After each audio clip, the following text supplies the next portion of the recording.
Yo, it's Cam Jordan, and I'm over here for another episode of Off the Edge with me as your host.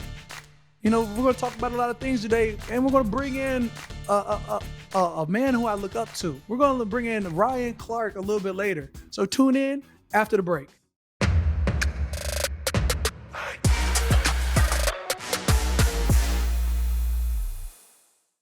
Here we are, Off the Edge with Cam Jordan.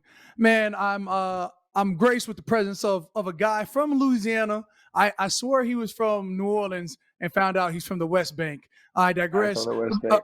a man who went to LSU, you know, played 13 seasons in the NFL, a Pro Bowler, my rookie year in the league, 2011, podcaster turned media mogul, savant, if you will, Ryan Clark. Appreciate you, big dog, for coming on the podcast. You're a West Banker?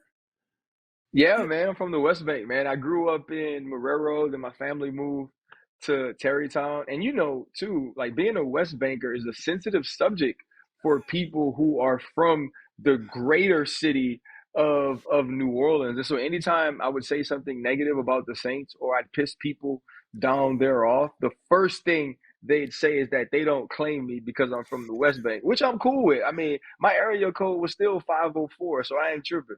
Right, right. You from the best bank, you know, over there at Harvey and everything else. We go, Yeah. that's the movie theater I go to. I prefer because not everybody's willing to go to the West Bank. You know. Uh, Yeah, I mean, listen, you know, it's like it's one of those crazy things that if you're not from there, you actually don't understand it. And there are probably people listening to this conversation and thinking like, what's the West Bank? What's the East Bank? Or the whatever North it Shore. is. And you would yeah, and you would think it's only separated by the Mississippi River. It wouldn't be that big of a deal. But No. like if you ask people like Tyron, who you've played with, who played for St. Aug, which is the rival school to the high school that I went to, Archbishop Shaw, like you find out, man, that people take that junk extremely serious. No doubt. You know, I think we played with the same teammates. Keenan Lewis, who's a Yeah. West Banker. You know, you played with him at Steelers. I Yes. played with him at the Saints. And yeah, West Bank is a super serious thing. Again, it's literally just a bridge. It's a 5 minute Just a drive bridge. from downtown New Orleans to the West Bank. Cam. But wait, bro, let me tell you this. Keenan got mad at me recently and DM'd me. Like really hot, bro. Really mad at me. I haven't heard from Keenan, shoot, maybe since he became a Saint or since his football career was over. I was just telling this story about Antonio Brown and how like pretty much the whole entire defense tried to fight Antonio one day. It was the day he Right. signed his deal, bro. He got that new money. Him and Keenan doing one-on-ones. And the way I explained the story, Keenan didn't remember it like that. Ah, And what's crazy about it is so many of my other old teammates remembered it exactly the same way. Like on the post, they're saying, "Man, I remember that day, bro. That's just how it happened." Woo, woo, woo, right? And then here was Keenan hot with me, being like, "Bro, say, you know how bro. you talk too, bro. You Hey, ain't gonna say, play with bro. me, bro. Say, bro, you ain't gonna play with me." And like so much so, me and Keenan got on the phone to have to try to like hash this story out. And like that's the crazy thing about being in the media or podcasting or whatever it is. It's like I always say, all of these stories aren't just our stories. So you Yeah, do have to be like extremely careful how you tell them. absolutely. But the fact you had the cosign by a whole bunch of teammates, yeah, you know, West Bank is being West Bank. you just sort of lean one way. But man, like I Yeah. said, I appreciate you hopping on the pod. You know, pivot to or what even got you in the media space? You know, you went from like the old school way of football of like Yeah. there ain't no such thing as like social media. There's definitely no such thing as Yeah. as Twitch and streaming, live streaming, podcasting during the season. Guys used to have a vlog in like 2010, 11, and you get chastised by the Whoa. team. I'm I just ain't saying. that old. I'm saying my rookie year, there was a guy, maybe 2012, had a vlog of a training camp, and the coaches like Mhm. flipped their lid. You know, like what are we doing? You know, this is how we do Yeah. football. And now it's who doesn't have a podcast? Yeah, so I will say this, man. The Steelers were really good about it. So my entire time in Pittsburgh, I had a radio show, and I eventually had this TV show that would come on every 2 weeks on KDKA that was hosted with one of the local news guys. And so I always was into the media. And then you know how it is, Cam, or how it was back then in the off season, and it's still a little bit of that now. In the off season, ESPN will bring you in, or NFL Network would bring you in. And I would do pretty well, during the car washes and all those things. And so a Super Bowl in New Orleans, San Francisco, Baltimore. Mm-hmm. I tweeted one day that I wanted to do like a TV internship. I wanted to learn the business, just be a regular analyst for a space. And Trey Wingo introduces me to Seth Markman, who is my boss now at ESPN. And I tell them what I wanted to do. I was like, I want to work for an entire week. I want to get my schedule like the analysts do. I want to be on every show, whatever it is. So I do that. And the agent calls me the week after and says, I believe I can get you paid to do TV while you play. Now, like you're right. Like if you had a vlog back in those days, it was a big deal. So imagine me walking into the Pittsburgh Steelers saying, I'm going to sign this TV contract. And my first contract was for 40 days a year. So I worked in the off season. I worked in the bye weeks. I did NFL Live every Tuesday from the building. And they really helped me with that. But they also understood like how dedicated I was to football as well. But I was building an opportunity for a second career. So that's where it started. And then I retired on TV for ESPN while accepting my job for my next career at the combine after my last year. So it was really cool how I got into it. And I like to say that I was sort of like first of one of those dudes who started planning for that post football career while playing very publicly, to that end. Yeah, I'll say guys like you. While I was, a pup in the league, I was looking at guys like you, Ike, Ike Yeah, Taylor. yeah, And then of course Big Swagoo hit the scene and worked his way up as yeah. well. Marcus Spears. It must be a Louisiana thing, but Hey, just we like to talk, Cam. You've been on there long enough, bro. You know we ain't never been shy about talking. You know what I'm saying? fact. And the personalities, I do think too, just with the ways that we are, I think the personalities translate well to TV. Like for you, we've watched you do interviews your entire career, and I'm pretty sure most times you finish speaking, somebody tells you you're going to be great on TV, or people told you that early on in your career. And so when people start to plant that bug, I think it makes you start to focus on how do I start building that. And in your case, you've done a great job, not only with this. I've seen you work the Super Bowl. I've seen you, be on different networks and show people you can do it. And so now when you transition, you can have some of those options. So kudos to you as well, a Hall of Fame career, but still planning to do things afterwards. Yeah, I tell people I'm overly obsessive about things that I care about, and Hmm. football. I'm overly obsessive, and I was like, they're like, oh, for every person, I was like, oh, you're really good on TV. You should do that. No, all I want to do is hit people until I can't hit people Yeah. anymore, and Yep. then but in the eventuality of one day, it's over.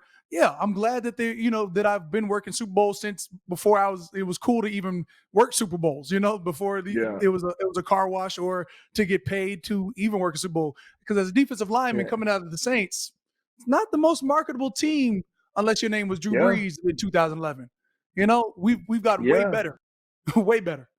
And you also too, you got to think, Cam, and like this was my mindset, right? I knew I didn't want to just be like one of the rotational pieces of the media, Right. where you might see me on this show, you might see me on that show, but you never truly get a foothold in the game to where you have your own space, you have your own brand. I wasn't a quarterback. I wasn't going to be a Hall of Fame player. And so I had to understand those things and get into the business the best way I knew how while my name was still hot. There are going to be some players whose careers are so great, whose names are so big that they could take some time off and then come back to TV and be received extremely well or be welcomed into the sort of jobs that they feel they deserve. I didn't think that was going to be something I had a chance or an opportunity to do. And I think that was why I planned the way I did. Mm. I mean, you worked your way up, man. You took over, and now co-host of ESPN as analyst, co-host of the Pivot. Yeah. You won an Emmy. Like in my mind, Yeah. there's a couple of guys that sort of like fit that mold of transitioning beyond football as a Mm. player. and you were definitely one of them. Nate Burleson's another one. Mike Yeah, Strahan for absolutely. sure. But you're in that Yeah. category, bro. You win an Emmy. What does that even feel like? Can you compare it to something? Because I mean, Pro Bowl, Pro Bowl I've been to. Emmy, I've never Yeah. even thought about. Yeah, like I didn't really think about it either. It was something, it didn't really feel like that was something that was available to me. Oh, I got sparks and stuff going off in the background. Perfect timing. I have Perfect timing a, because you a won. You won an Emmy. celebration. I won an Emmy. And Cam, honestly, I think it all came about because of the night Damar Hamlin had his Ooh, cardiac arrest. I was on TV when nobody else was on TV to talk about it. I was on the same network that the injury happened. And so everybody was fixated on that moment. And it was just myself and Scott Van Pelt sitting there. And we had to take the world through this therapy session. I never started a season like I'm gonna win an Emmy. I never thought that my name was big enough, or I did the sort of work that was going to put those eyeballs on me because I was just on ESPN and I necessarily wasn't the biggest name. But I think God prepared me for that opportunity. Like I'm one of the very few players who had a football injury or incident almost cost him his life. I had a doctor walk into my room and tell me, we can't figure out what's wrong with you. We should pray. And I'm looking at him like, nah, bro, like you're supposed to do the medicine. I've been having folks praying for me for months. right. Like I'm looking to you to tell me what's wrong with me and figure out a medical way to get me better. And so I've been in that position. And I've also been in the position of knowing with all of those things going on, I was willing to risk my life for this game again. So I understood what the game means to us, how much we're willing to give for, like you say, be overly obsessive about it. But I also understood the human side of it. I understood my wife telling me after I had my surgery that every night she went into the bathroom, closed the door, and cried because she didn't want me to know how scared she was. You see what I'm Mm. saying? So I knew what Damar Hamlin's family could be feeling at that point in time. I had my teammates come into my room after my surgery who had been told I was going to be all right, who had been told I was going to heal. I witnessed how angry they got upon seeing me and laying eyes on me and realizing it was so much worse than what they were being told, right? So much worse than the communication the training staff was giving them, leaving the room trying to fight the trainers when they go back to the facility. And so I was able to wrap sort of all those experiences up and communicate them in a way that humanized Damar Hamlin, that humanized football players, but also brought people in on the superhuman things that you guys do and can do each and every week. And I think that was the reason I got the opportunity to win it. And they said, don't say win it, to receive the Emmy. And, like I never really got like a lot of individual awards. Like I'm not going to be a Hall of Fame player.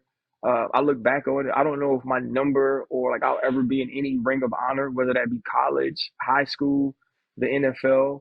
And so it was kind of like the first individual thing I got, but I still just looked at like what the team had did. I looked at the things my wife had sacrificed while playing and post career. I thought about the people I work with every day and the way that they pushed me, the opportunities certain people gave me to be on TV. And I think that's what it was more about.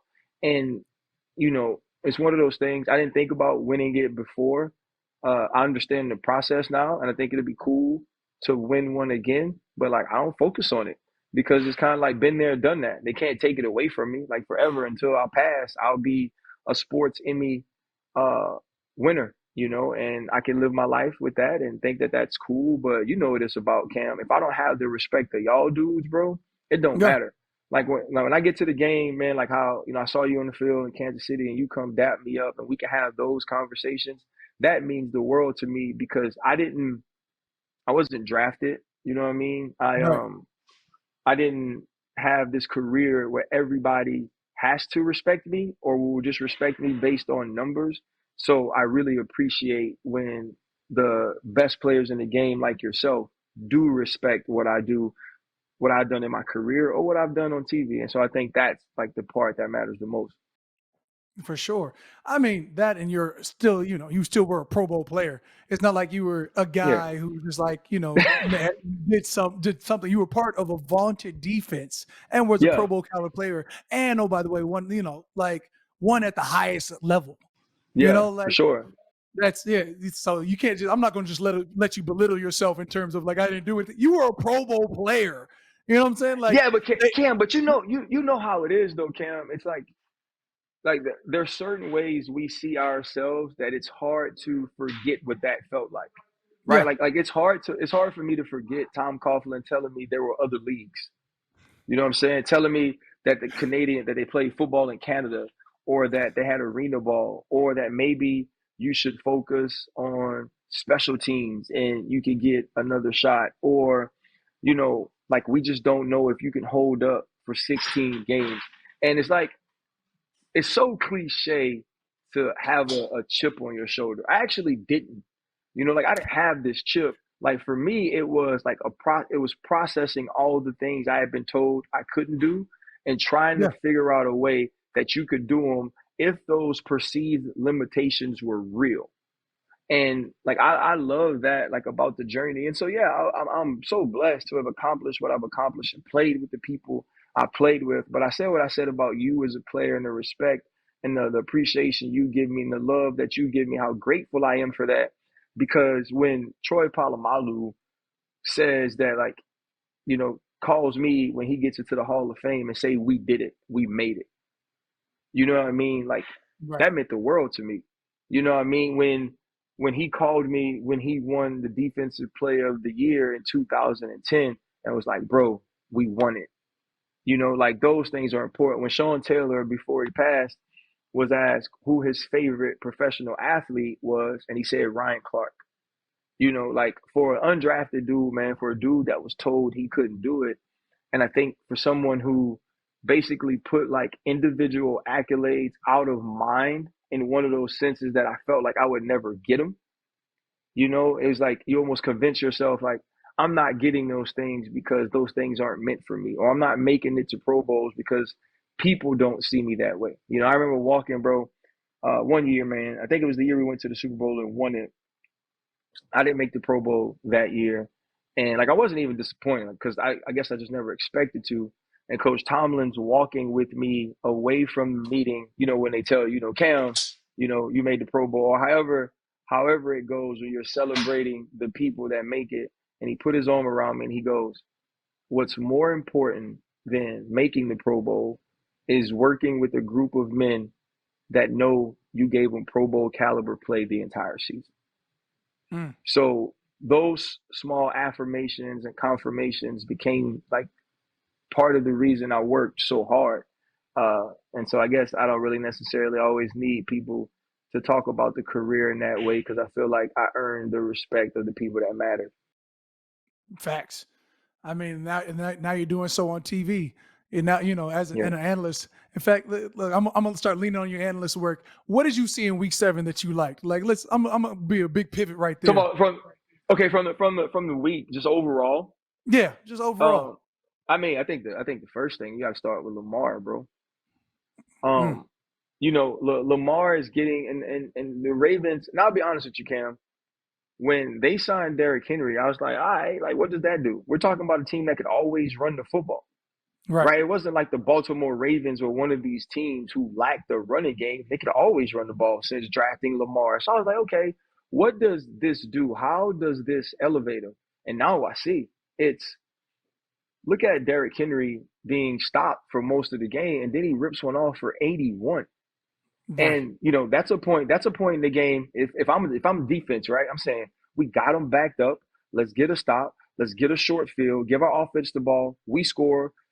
We try to get the Momentum shift. football back. We can get back in this game. And then he goes for 81 at 250 at 21 miles per hour. And now you stack in the box. You're putting 8 people in the box every snap. And Zay Flowers and Rashad Bateman out here cooking folks one-on-one. And Lamar's passing game is elevated. By the way, when he wants to run, he's the best athlete on the field.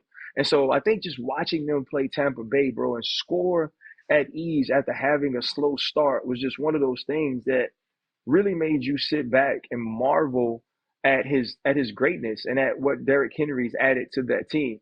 And also too, bro, I realize now I probably will never say another negative thing about Patrick Mahomes. Like even if like if Patrick Mahomes throws 5 picks, I'm gonna blame it on somebody else, Cam. It's gonna be the weather. Somebody ran the wrong route. He don't feel well. The Right. kids kept him up because it's like no matter what happens, when it gets to situational football moments, the dude just shows up. He has a You clutch know what I'm saying? factor. You can't teach that. Clutch Cam, and factor. so I'm like, bro, because like he throws the 2 picks, and you like, man, Patrick is like sort of not playing well right now. And I went to tweet it. I was like, you better stop that, fingers. We're not finna go out here and say nothing bad about Patrick Mahomes because Yeah. I knew it was gonna get late in the game, and he already run like his feet hurt. Like he runs like he was born with plantar fasciitis. You know what I'm saying? So then then he gets the 33-yard run. He runs over Mustafa for the touchdown. It's a 3rd and 8 play. Scrambles, gets out of the pocket, throws the ball to Noah Gray. And then you like, there go Patrick doing that Patrick stuff again. And I Yo, thought Pat that, Pat but lowered his shoulder. Pat lowered his shoulder and reminded the world he's like that he that. 240. Yeah, Yeah. he's 240. No, it kind of pissed me off as a safety though, right? Because now you got to try to put Pat to sleep at some point, You right? got to. Somebody got to you got to bring some pads to Pat now because he's running over safeties. And once they do it one time, they're gonna keep doing They, it, that's what I'm right? saying. They're They're gonna gonna take keep us for doing it. soft. Yeah, they're gonna See, take us for soft. I'm only gonna pause right there and only like I also dislike the way that the game has sort of inhibited defensive players to hit quarterbacks in general. Because he's like, all right, let me just get him down. And Pat was like, nah, I'm getting this touchdown. Now it's, hey, it's a quarterback. Hit him, don't hip drop tackle him, don't hit him too high because that could be Yeah, targeting. You're dealing in a completely different era.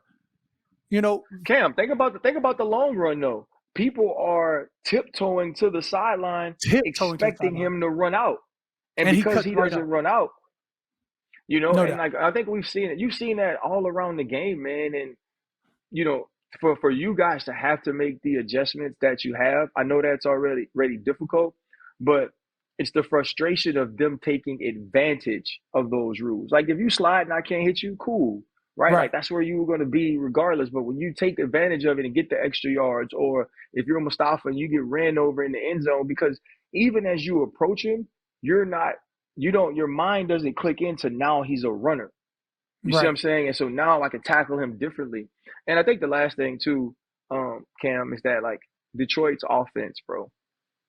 What Ben Johnson is doing, like I don't know why he never wants to take a head coaching job. And if I'm Dan Campbell, I do everything I possibly can to continue to People. convince him to turn down Right. those jobs, because Minnesota has been giving people so much trouble with their pressure packages and the fire zone, split safety defenses they could play behind it, switching that to a drop zero.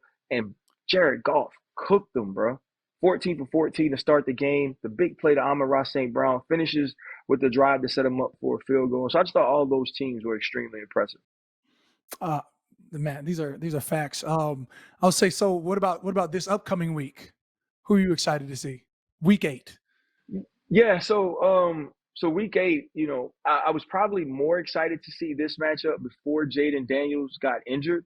Right. We're supposed to see the Commanders versus the Bears, where The you get to Bears. see Mhm. number Number 1 one versus number 2. and number 2 pick, right? Yeah. And Caleb is trending to and playing better, right? He's trending upwards, and Jaden Daniels has taken the league by storm.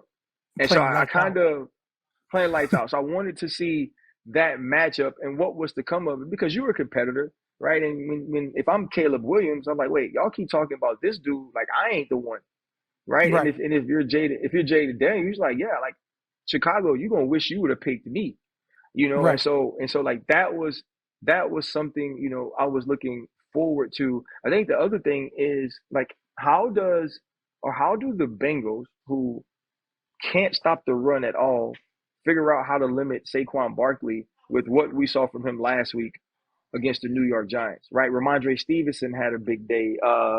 Derrick Henry had a big day against the Cincinnati Bengals. Chuba Hubbard in Carolina, even in a loss, was able to rack up yards. And I feel like the Philadelphia Eagles are starting to realize like who Saquon truly is to them, and they have to put the football in his hands, and I want to Yeah. see if Lou Anarumo could come up with a way to stop him because the Bengals have to win, or they could be pushing themselves out of playoff contention with one of the best quarterbacks in the NFL. And so those are two things I'm really looking forward to seeing. Mm. I'm just going to add on a third. I think the Saints go into LA and beat the Chargers. It just is what it is. That's my prediction. I mean, the Chargers aren't very good. Let's hope they aren't the Denver Broncos. Yeah, Because let's just hope we're getting healthier. We're getting healthier as the weeks go on. We just had a mini bye. Cam, you guys are Eight not starters getting down. healthier. We're getting healthier. Cam, No, y'all are you heard it here beat first. up, bro. Yep. We're Y'all been missing on y'all been on eight bourbon. starters. Y'all been going to Canal. Like, No, what's the going opposite. on? Back in the day, you used to hit bourbon, and like I feel like the liquor would keep you loose enough so you don't feel those pains. Now everybody's so locked in and focused in on prehab, rehab, and eating the right Yeah. way. There's like a rigid movement to the body now. I don't, that's Oh, that's all I what it can is. put on it. So you guys are too healthy, is what you're Too trying to healthy, tell me. too strict in our dietary meals. Like there's not a lot of limbo. So guys got hurt. Joe Vitt, Cam, that's linebacker not what coach. happened. Joe Vitt, our linebacker coach years ago, but like, you know what? Everybody wants to eat and wants to eat these clean chicken and quinoa. You guys need to go out and have a steak and a burger. Get some grease and fat in your system. And like Yeah. I'm sort of leaning on maybe we need some some fat and grease in the system. Just is what it is. So Maybe you what do need about a bourbon Skinny night. Cam? What Skinny about Skinny Cam Jordan? Because that's who you skinny are right Cam. now. You're Skinny Yeah, Cam. Skinny Cam is fully bought in on quinoa, quinoa and cabbage. Steamed, not sautéed and juiced up. No, good Yeah. water, no sodas. Except Yeah. for So the you're Thursday not pizza eating dinner. cabbage. You're not No, eating cabbage the New Orleans black way, is what you're trying to tell me. no, exactly. Okay. None of the good Okay. stuff. No chicken stock, no bacon, no nothing. No. Steamed, sautéed, avocado oil. There's skinny. To stay skinny, you gotta. I'm trying to be You light are and you fat. you you're out eating bok choy. Like that ain't Man, even cabbage. that's one of my mom's favorite right there. But yeah, I know. Look, I know you got to go. So I appreciate you spending your time, bro, shooting with Yeah. me. You're nothing but you were nothing but a consummate pro on the field, off the field. You're nothing but somebody who I still look up to for everything that you do Appreciate off the that, man. field. Great family man. Great Thank you, analyst. brother. I don't know if I'd ever want to be an analyst, but like it's even the podcast, the way you hold it down and major moves to now being the Yeah. pivot. That's huge, and the way that you're Thank you, able man. to, Appreciate that. yeah, man, the way that you're able to empathize as well as just give a viewer the same feels that you have is nothing short but incredible. So appreciate you for tapping in with Off the Edge with Cam My Jordan. man. Absolutely.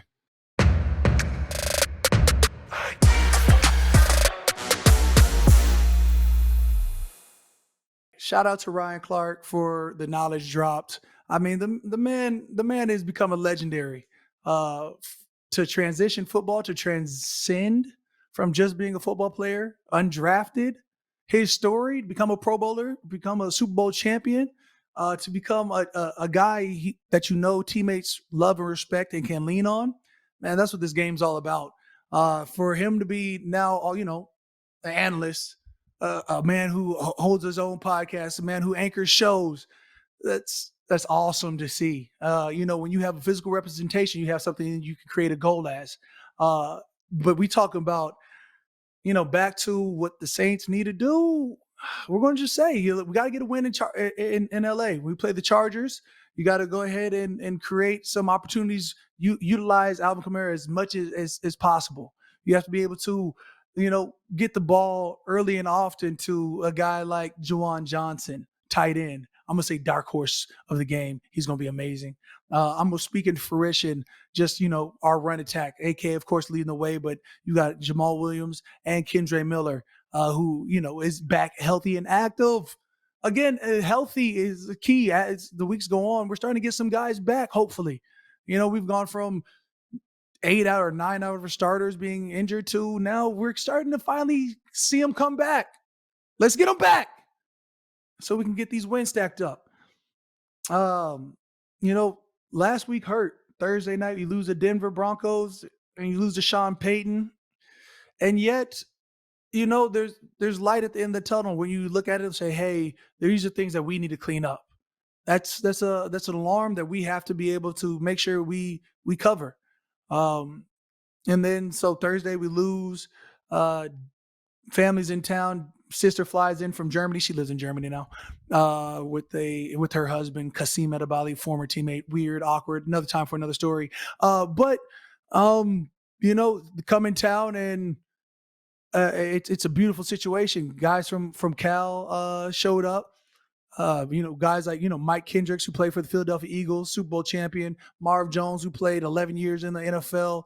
Um, my roommate for college shows up, and then before we have the foundation event, Cam Jordan Foundation, a dinner with Cam Jordan, where I have, I can't, we, now it's I have the utmost hopes and dreams to create a scholarship for kids in New Orleans, get them to college, pay for 4 years of college. I don't know how many we can get done this year, but we know we're going to start up for next school year. And of course, we're doing all types of activations in the city, whether that's turkey drives, backpack giveaways, giving bikes during Christmas, partner up with any and everybody to address any and all community needs. It's been nothing short of a blessing to be able to even have my own foundation. So from there, Friday night, Cam Jordan's first annual celebrity dinner, it was a success in my book. Not only did a teammate show up, the people of New Orleans showed up and showed out, and just left with the invigorating responsibility of, if we've already done some good in the city, and how much more can we do? I'm just reinvigorated of getting back into the community that is New Orleans. Yeah, so it was all positive vibes. It went from, we have to focus on winning to, God has blessed me with so much. It's hard not to want to give back. It's so awesome to have a charity event like that, where you see so many people from New Orleans, even so a couple fly-ins, really want to see the foundation do well, to succeed. And so it's just motivating, which brings us to the weekend of refocusing. How much more can I give? How much more can we be better? What can we do to be a better team, a better teammate, a better community member, a better brother, a better father, a better husband? This 4 days is just an idea of being thankful. Thankful to be employed by the Saints. I'm excited to go to New Orleans Pelicans season opener Wednesday versus Chicago Bulls, a home season opener. I'm excited for the Saints to take the field once again on Sunday, to go have a chance to beat the Chargers. And that's pretty much all I have. I've got nothing but the highest of hopes. And that's the final push with Cam Jordan. Appreciate y'all tapping in, tuning into the podcast. Wherever you get your podcasts, leave a 5-star review. And that's Apple Podcasts. That's iHeartRadio app. Wherever else, just tune in, tap in to Off the Edge with Cam Jordan. Leave a 5-star review. Thank you for everything. Thank you for everything that will happen, that has happened, and is going to happen. Hey, God bless. Peace. It's Off the Edge with me, Cam Jordan.